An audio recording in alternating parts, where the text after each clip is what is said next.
Queria que o senhor relatasse, né, o que o senhor viveu dias atrás, num ataque, né, ao senhor, ao veículo onde o senhor estava. Coisa foi feia por ali, hein, deputado?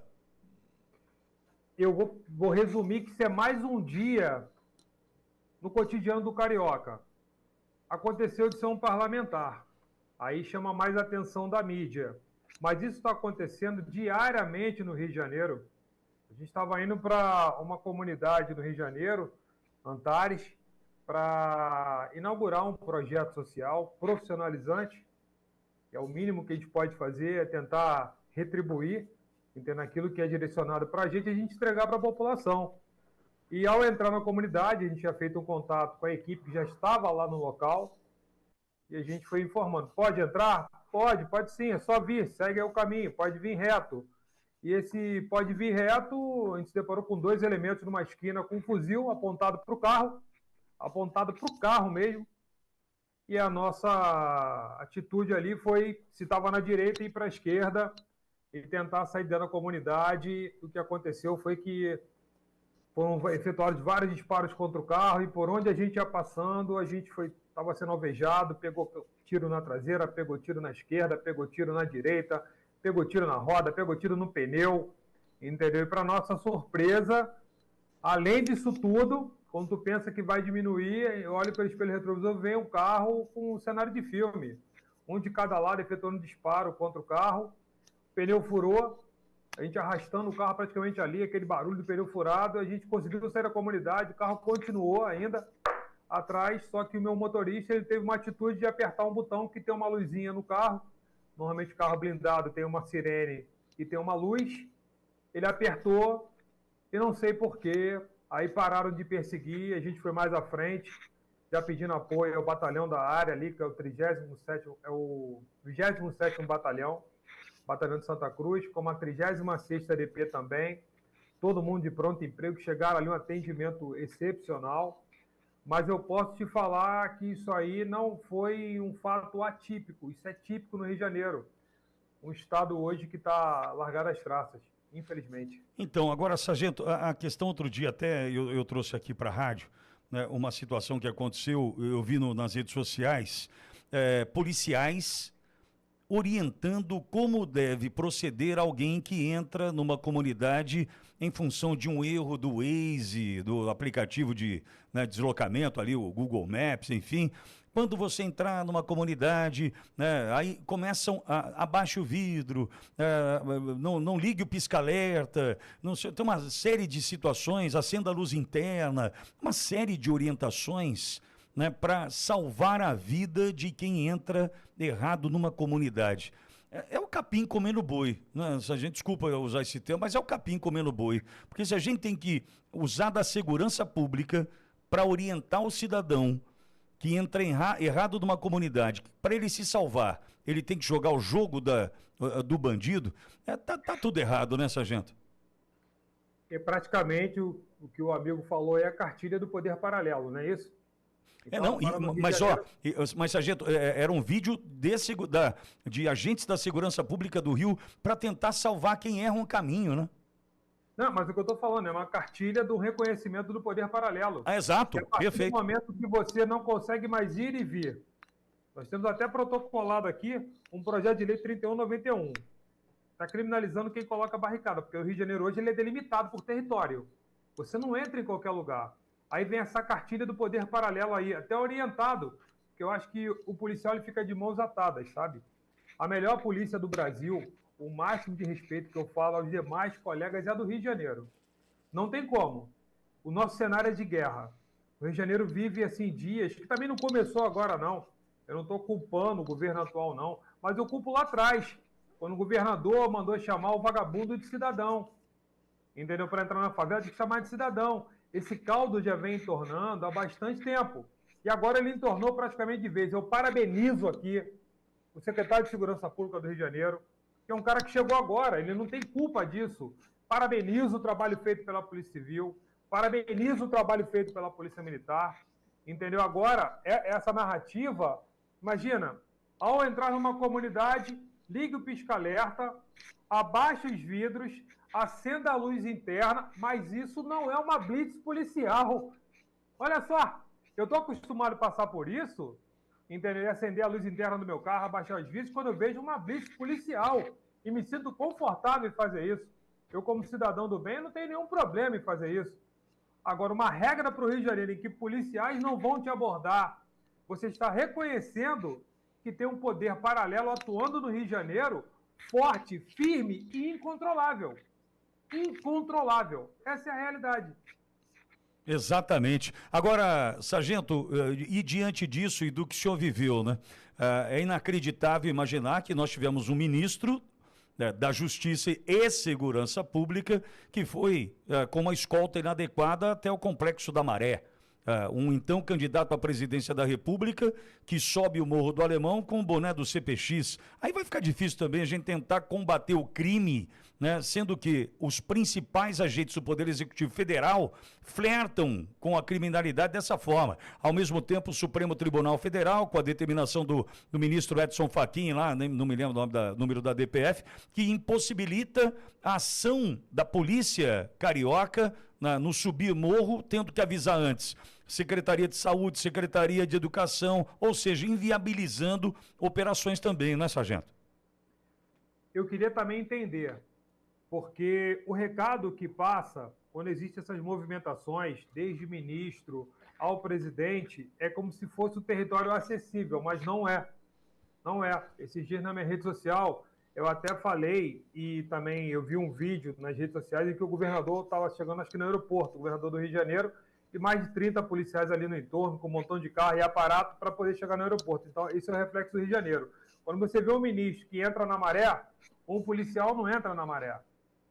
Nós não conseguimos entrar na maré. O presidente da República que vai no Complexo do Alemão, ele não... Nós policiais, não conseguimos entrar também. Entendeu? Então, está tendo uma distorção muito grande. A DPF que o senhor falou é a DPF 635, entendeu? Do ministro Fachin. Exato. Entendeu? E quer dizer, o Estado do Rio de Janeiro, o Estado, ele veio definhando. Hoje respira com auxílio de aparelho, entendeu? Não vejo, agora há pouco a gente estava reunindo na Comissão de Segurança Pública e a gente estava falando isso, é muito triste, entendeu? De você tentar combater, tentar fazer o melhor e toda a morosidade do sistema jurídico. Aqui o sistema, a própria casa, ela não favorece. Por que eu lhe falo isso? Eu sou um deputado de primeiro mandato. Até ontem eu estava do lado de lá acompanhando na televisão. E as notícias que chegavam para mim, eu achava que era aquilo ali ia se resolver imediatamente. Só que não, cara. A gente está perdendo essa guerra. Não há disposição, não há predisposição para se discutir o que está acontecendo. Vou ter uma reunião agora com a Comissão de Segurança Pública, com o ministro, às 17 horas. Anotei algumas pautas para levar para lá. Entendeu? Por que as Forças Armadas não ajudam a gente? Cadê as Forças Armadas? Tem que esperar sair uma GLO. Entendeu? O Rio de Janeiro já não aguenta mais. E o Rio de Janeiro hoje ele é um referencial para outros estados. Entendeu? Para traficantes, marginais, vagabundos de outros estados irem para o Rio de Janeiro poder aprender táticas, entendeu? O crime está muito bem organizado, sim. Entendeu? Você tem em São Paulo uma facção, no Rio de Janeiro você tem várias facções, não vale nem a pena a gente ficar falando o nome dessas facções, mas o crime está organizado. Explorar serviços está muito organizado. Aquela ideia que a gente tinha de venda de drogas, isso é ultrapassado. Agora é território. São os serviços como água, luz, gás, internet, entendeu? Onde o Estado não ocupou, aonde o Estado não fez o seu papel de Estado, os marginais estão ocupando. O crime organizado está ocupando. E tudo muito se parece hoje em dia. Vai falar que um é melhor do que o outro. Como é que você pode diferenciar? Afinal de contas, quem foi que atirou em cima de mim? Estou esperando agora e confio na autoridade policial para poder identificar. Entendeu? Eu espero que chegue nos autores, sim. Agora, o recado que a gente manda, vou te falar como irmão, é muito ruim quando o presidente da República fala que roubar um celular são aquelas crianças, aqueles menores, para poder... Pô, cara, isso soa muito mal. Eu prefiro ser muito mais realista, de boa, todo mundo que está acompanhando aqui, e falar o seguinte para a população brasileira. Estamos em guerra. O nosso país, ele está uma... Vocês entenderam? Entendeu? Para não falar um palavrão aqui, porque tem senhoras acompanhando, mulheres, não vale a pena. Mas o resumo é que o nosso país está realmente uma M. Entendeu? Não tem como ser diferente. Então, quem não vê por esse ângulo, eu não sei qual é o recado que a gente está passando. Mas aqui, aqueles que querem trabalhar praticamente ficam engessados. Por quê? É tudo demorado. Até a gente tomar uma atitude aqui, mas as penas têm que ser mais rígidas, e a votação, a gente trabalha aqui. Tem deputados trabalhando aqui para entregar o melhor, comprometidos com a população, com o nosso país. Mas tu vai ver o tempo que vai demorar. Entendeu? Então, o recado que a gente pode passar para a população hoje é lutar. Mas se eu fosse o governador do meu estado, eu falaria o seguinte: estamos em guerra. E Agora, nesses dias de guerra vão piorar muito antes de melhorar. Sargento, é bom ouvi-lo, né, nesse sentido, porque é o que a gente defende aqui. Nós estamos vivendo um momento que ou a gente passa a régua e começa de novo, né, trabalhando por um Brasil, o Brasil que a gente quer, porque a gente viu esse definhar e numa ação conjunta, né, de estados importantes da Federação, Rio de Janeiro, São Paulo, desde o início dos anos 1980, quando começou a relativizar o crime, né, Brizola no Rio, né, Franco Montoro em São Paulo, relativizando o crime, tá tudo bem. Como é que a minha filha, né, na época tinha essa história, hein? Como é que a filha do governador vai ter acesso ao negocinho que ela usa ali, né? Vai atrapalhar a vida de quem? É só no asfalto, hein? É só no asfalto, não vai poder, não sobe nada. Ou seja, foram relativizando, mas deu no que deu. Hoje nós vivemos um narco-estado. E tem outra coisa, sargento. Quando a gente tem dificuldade dentro do Estado para resolver essas questões, o problema está no Estado. Que o senhor me disse agora, tem dificuldade, o prazo não avança, as questões, tudo burocrático, tudo demorado. Quando o problema surge dentro do Estado, nós precisamos resolver o Estado. Está aí Bukele em El Salvador, que ele falou, pera um pouquinho, estado de exceção, constitucionalmente, né, sargento? Constitucionalmente, estado de exceção, prendeu 5 ministros do Supremo, prendeu o Ministério Público, prendeu não sei o quê e resolveu o problema. Com um detalhe que é fundamental, porque a imprensa canhotinha adora dizer que foi golpe em El Salvador. Você sabia que todo mês a população era convidada a validar o estado de exceção? Ou seja, fizemos isso em 30 dias, podemos avançar? A população, ok. Mostrando o seguinte, o problema está no Estado. O sargento, até, perdoe-me estender, sargento, vender droga, isso é nada para os caras. Aliás, o maior negócio dos caras hoje é cigarro contrabandeado, não sei se você sabe disso. O maior mercado dessa turma aí não é o pininho, a trouxinha, a pedrinha, não. O maior mercado é cigarro contrabandeado. Depois disso é o serviço de água, de internet, de não sei o quê, e a droga está no meio disso. Ou seja, a gente precisa passar o Estado a limpo, sargento. Vamos voltar a alguns pontos aqui que o senhor falou, se me permite. Claro. Como eu falei, a droga, ela está em segundo plano hoje em dia. Porque se você explorar os serviços, aonde não tem os serviços, normalmente comunidade não tem medidor de água, o gás é botijão, a energia, o que eles têm feito é desligar os medidores e religar, te cobrando uma taxa para religar, uma taxa mensal. A internet, vamos esquecer que não é legalizada. Não, tem CNPJ, tem tudo, mas é a deles que entra ali. Estão explorando ali venda de cigarro, estão explorando venda de ovo, venda de presunto, venda de queijo. Eles estão explorando venda de lâmina de barbear. Eles estão mapeando as comunidades. Fala o seguinte, quantas pizzarias tem aqui dentro? Farinha de trigo, só pode comprar com eles. Quantos barbeiros tem aqui dentro? Lâmina de barbear, só pode comprar com eles. O ovo só pode comprar com eles, o queijo e o presunto. Então, quando alguém acha que eles estão desorganizados, não estão. Eles estão muito mais à frente da gente. Você pegar essas rifas online aí, quem é que controla? Quem é que controla? Vai ter um show de um grande artista dentro de uma comunidade que não canta nada, que faz apologia. E como é que você vai saber que lá dentro, quantos ingressos foram vendidos? Então, quer dizer, tem muita lavagem de dinheiro por trás ali que a gente não consegue acompanhar mais. Estão surfando na frente da gente e a gente não consegue acompanhar.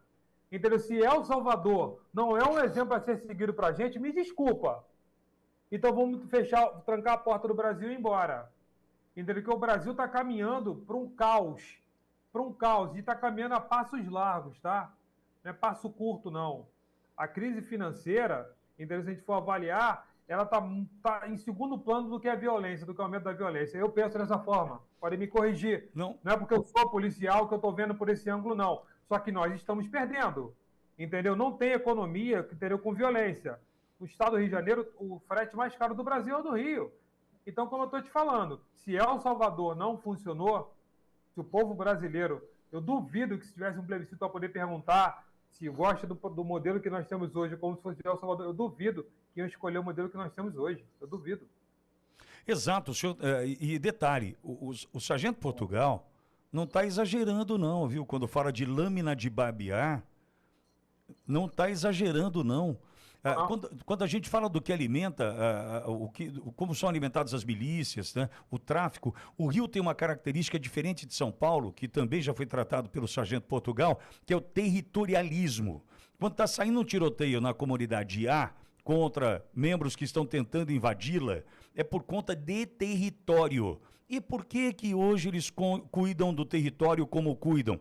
Né, com bala. Por exemplo, hoje pela manhã no Rio, eu estava ouvindo, não me lembro onde era, na Brás de Pina, não me lembro onde era. Enfim, os caras estavam... parou o tiroteio? Não, o tiroteio diminuiu aí. Por quê? Porque perder o território significa não só deixar de vender a droga ali, mas é como o Sargento Portugal colocou, é deixar de vender a droga, de vender a lâmina de barbear, né, o serviço de internet. E eu repito, sem exagero, a gente que vive no interior paulista, por exemplo, você que me ouve no interior do Brasil, não tem ideia do que vive o Rio de Janeiro e o Grande Rio, Baixada. A gente não tem ideia. É uma outra realidade, né, Sargento? Vamos lá. Fazer uma pergunta até para o amigo e para todo mundo que vai acompanhar a gente perguntar desde de casa. Todo mundo que mora em comunidade usa droga? Claro que não. Claro que não. Uma minoria usa droga. Mas todo mundo consome água, gás, internet e luz? Sim, com certeza. Agora você multiplica, pega uma comunidade ali e cada unidade, cada porta com chave, pagar R$50. Tu acha que tu precisa vender droga? Tu acha que eles vão querer vender droga pro cara que vai roubar o fio de cobre e vai ficar sem internet do serviço que ele vende? Então, eles estão muito mais à frente da gente. Como eu falei, show de vagabundo, entendeu? Rifa que se vende 1 milhão de números aí, você não consegue controlar quem comprou, entendeu? Tá ali em cima, não estou generalizando, a gente nem pode fazer isso, mas são mecanismos que estão sendo criados, que estão sendo mapeados, em que as polícias não vão conseguir acompanhar. Não culpem os policiais, não venham com aquela história que a polícia é desonesta. Mentira! Eu vou falar pelo meu estado ali, que você vai, o Rio de Janeiro então tinha que acabar com a polícia e começar do não. 99,9% são honestos, entendeu? Mas a gente também manda um recado muito ruim, quando você não cumpre com o pagamento dos seus policiais. Foi feito um acordo para pagar a reposição inflacionária no estado do Rio de Janeiro para os policiais, para os servidores públicos, que devia 2014, 15, 16, 17, 18, 19, 20, 21. Foi feito um acordo com o governador atual, que ele pagaria em 3 vezes, pagou a primeira na época da eleição, depois não pagou a segunda, não pagou a terceira, não pagou do ano passado, não pagou desse ano. Nós tivemos uma lei federal, a 13954, que garante paridade e integralidade para veteranos e pensionistas. E no Rio de Janeiro não vem sendo cumprido com veteranos e pensionistas. Acho que num momento como esse, se eu fosse governador, eu estaria do lado da segurança pública e falar o seguinte: sem vocês é caos. A população do bem conta com vocês. Eu não estaria gastando dinheiro com carnaval. Me desculpa, não há momento do que se comemorar. Eu não estaria reinaugurando teleférico no Complexo do Alemão, gastando não sei quantos milhões. Eu não estaria fazendo reunião próximo a uma comunidade dominada por tráfico, entendeu? Porque isso eu mostro para a sociedade, eu mostro para a população que eu, como governador, eu sou um covarde. Eu colocaria placas e falaria assim, ó, área vermelha, estamos combatendo. Porque o que falta no Rio de Janeiro, o que falta pelo Brasil afora, são governadores com culhão. Com culhão para falar a verdade, irmão. Sabe? Falta muita disposição para o político que pede voto para a população, que só aparece de 4 em 4 anos, alguns de 2 em 2, quando tenta para vereador e prefeito, depois vem para deputado federal, estadual, governador e senador. Falta disposição para cortar a própria carne e falar, nosso estado está uma porcaria. Porque na hora de vender a propaganda eleitoral, mostra que os números estão caindo, bota as pessoas na praia correndo, mostra segurando criança, dando tchauzinho. Não é assim. O Rio de Janeiro não é assim. Você que pensa em visitar o Rio de Janeiro, não vá. Não vá para o Rio de Janeiro. Vai ser assaltado, pode ser morto, pode ser estuprado, pode ser o que for. O Rio de Janeiro já não pertence ao carioca há muito tempo. Então, será que eu falando isso, eu estou falando que o meu estado não presta? Não. Quem não presta é quem está à frente. Quem não presta é que deveria estar dando recado e não dá. Porque no momento desse, a gente não tem que estar vendendo ilusão para ninguém. Pergunta para um carioca se ele está feliz com o Rio de Janeiro. Pergunta para o carioca quanto é o seguro dele. Pergunta para o carioca se ele tem coragem de deixar o filho dele ir e voltar. Pergunta se o colégio público no Rio de Janeiro ele tem um ensino ali legal, e, ao contrário que o pai tem que pagar um particular, e mesmo assim não é fórmula de bolo. A gente não canta mais o hino nacional. A gente está esquecendo nossos valores. O que vale agora é você fazer vídeo na internet e viralizar. Entendeu? A gente esqueceu os valores, a bandeira que está atrás de você aí, ó. Pergunta se todo mundo sabe cantar o hino. Pergunta quantos cantam o hino diariamente. Pergunta para o teu filho, você que está acompanhando a gente, se ele é realmente um patriota ou se ele está sendo uma massa de manobra. Que é muito mais fácil manter a gente na ignorância do que manter você pensando. Eu sou um cara que ganhei eleição na internet trabalhando com o meu público, mas eu trabalhei muito lá. E agora, quando você vê grupos políticos, estruturas políticas, eles te engolem. Eu posso dizer que eu sou um político em extinção. Entendeu? Por quê? Como é que você compete com um grupo político que gasta milhares e milhares e milhares de reais ali para fazer propagandas maravilhosas e você vem na tua resistência e falando o que eu estou falando? Pega aí, eu desafio outro político falar o que eu falei do Rio de Janeiro. Corta aí, faz um corte. Você que é político do Rio de Janeiro, que é deputado estadual, federal, senador, você que é ali vereador, prefeito, fala que teu estado tá uma porcaria. Fala, tem coragem de falar? Porque depois como é que tu vai pedir voto mostrando teus números? Mas que números são esses? Fala a verdade. Fala a verdade, fala assim, eu estou tentando, vamos para a guerra, a gente tem que fortalecer a guarda municipal, que tem que ser polícia municipal, a gente tem que fortalecer a polícia militar, a polícia penal, o sócio-educativo, o corpo de bombeiro, a polícia civil. A gente tem que fortalecer. A Força Nacional vai para o Rio de Janeiro fazer o quê? Para ser assaltada? Para ter um colega morto? Quem é que coordena a Força Nacional? A Polícia Rodoviária Federal, qual é a coordenação dela ali? Aí você vê normalmente morrer um colega, por quê? Porque o Rio de Janeiro não é para amador. O Rio de Janeiro é um cenário que as pessoas não têm noção. Elas imaginam. Ah, o Rio de Janeiro é isso. Quando chega lá, o cara fala assim, meu irmão, o que vocês passam aqui? Tá todo mundo refém. Tá todo mundo refém. Só você acompanhar como é que é a vida do brasileiro hoje, do carioca principalmente, é ficar em casa assistindo série. A gente tem praia, a gente tem tudo, mas a gente não curte. O carioca não faz mais parte do Rio de Janeiro. Mas, sargento, tem um outro ponto importante também que vale destacar, que é a parte, eu não vou generalizar, não seria leviano, que é parte da imprensa. Porque tem parte da imprensa que, diante das ações da polícia do Rio, atacam a polícia, tentando descredibilizar, desqualificar e colocar a população contra a polícia, não é, sargento? Podem tentar, mas eu vou te falar que isso é página virada, isso é superado, porque a população, lá atrás, ela poderia até ser influenciada por alguma imagem. Se você pegar o jornal ali, algumas notícias ruins, que fazem parte. O policial, que é meu irmão, que está trabalhando ali, ele vai errar um disparo, ele vai fazer o melhor dele, mas ele não tem certeza que 100% daquilo que ele aprendeu ele vai entregar. Eu não estou falando de ser honesto ou desonesto, não, porque a honestidade ele carrega com ele no dia a dia. Mas num cenário de guerra, ele vai errar uma hora. Não tem como, mas ele não escolheu errar. Então a imprensa, ela pode se apegar naquilo que vende mais. A imprensa fez uma ampla cobertura do que aconteceu comigo. Porque eu sou um parlamentar, eu estou como parlamentar, mas se eu fosse um policial militar, não teria tanta divulgação do que aconteceu. Pode ter certeza disso. Então a imprensa hoje ela pode pegar uma notícia para tentar vender de uma forma, mas graças a Deus, a população do Rio de Janeiro, ela não compra mais essa ideia. Pelo contrário, ela já percebeu que sem força de segurança é caos, entendeu? E que não vai colar mais isso. Esse poder de influência da mídia, isso precisa ser descartado. E eu falo para todos os lados. Nós precisamos falar a verdade para o povo. Quem está aqui, quem está nos seus estados, nos municípios, precisamos falar a verdade para a população.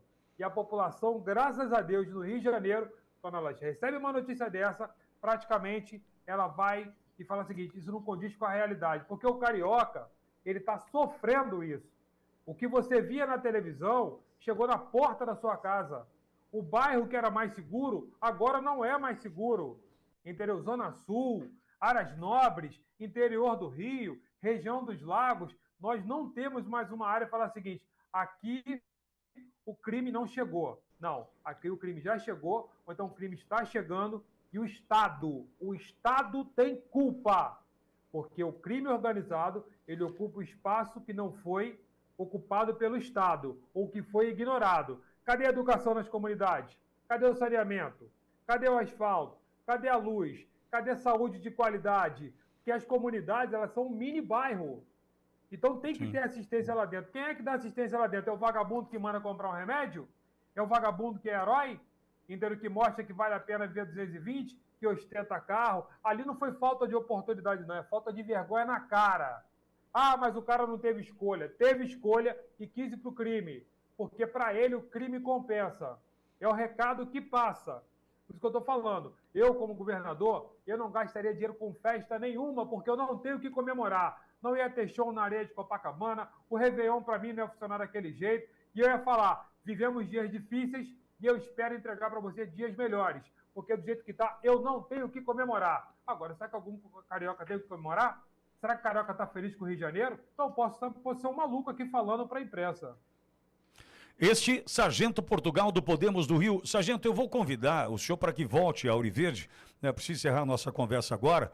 Quero tratar, por exemplo, eu queria entender, e aí na próxima conversa a gente fala sobre o UPP, né? Para que serviu para mim, espalhou o crime no Estado, né? Não resolveu de verdade o problema, ainda espalhou. Né, regiões do Rio que não tinham o crime, hoje tem, né, graças ao PP do Beltrame, enfim. Mas eu quero convidá-lo a voltar para a gente tratar desses outros assuntos aqui, já que o senhor é da área, né, e corajoso que é, traz dessa forma a sua opinião. Obrigado, viu, Sargento? Agradeço o convite, estou à disposição. E quem não pensar como eu, vai no show da Madonna e da Lady Gaga. Um abraço. É isso, Lady Gaga, dia 3, é isso aí, como se tivesse tudo bem, uma grande mentira. É isso aí, Sargento Portugal, um abraço para o senhor. Um abraço, fique na paz de Deus. Obrigado, querido.